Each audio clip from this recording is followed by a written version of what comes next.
wabarakatuh. Perkenalkan, nama saya Estina Banabayanti dengan nomor induk mahasiswa 222117 dari kelas 2D.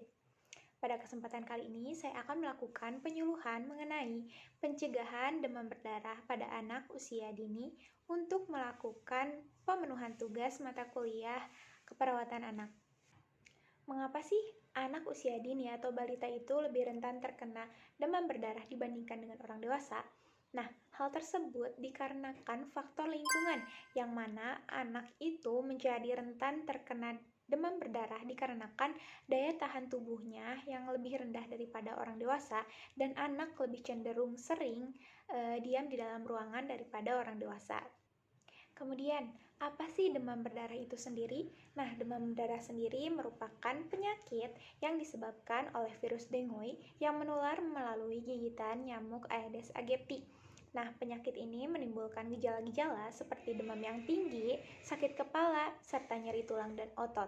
Nah, kemudian jika tidak ditangani dengan baik, penyakit ini akan menyebabkan kematian.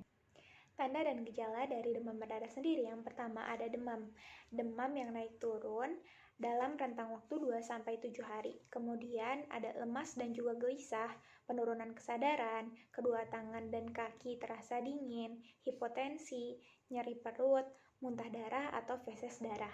Kemudian selanjutnya ada fase-fase dari demam berdarah. Yang pertama itu ada fase febrile phase, yaitu fase awal demam berdarah dan gejalanya biasanya diawali dengan demam yang tinggi sampai mencapai 40 derajat Celcius. Demam ini bisa berlangsung 2-7 hari. Fase yang kedua itu ada critical phase. Nah, pada fase ini bisa terjadi 3-7 hari setelah anak mengalami demam. Kondisi ini berlangsung selama 24-48 jam. Lalu fase yang ketiga adalah recovery phase. Nah, setelah berhasil melalui masa kritis, anak akan memasuki fase demam berdarah yang ketiga, yaitu masa pemulihan alias recovery. Tahapan ini terjadi 48 hingga 72 jam setelah fase kritis. Selanjutnya ada pencegahan dari demam berdarah sendiri. Yang pertama itu mendapatkan vaksin dengue.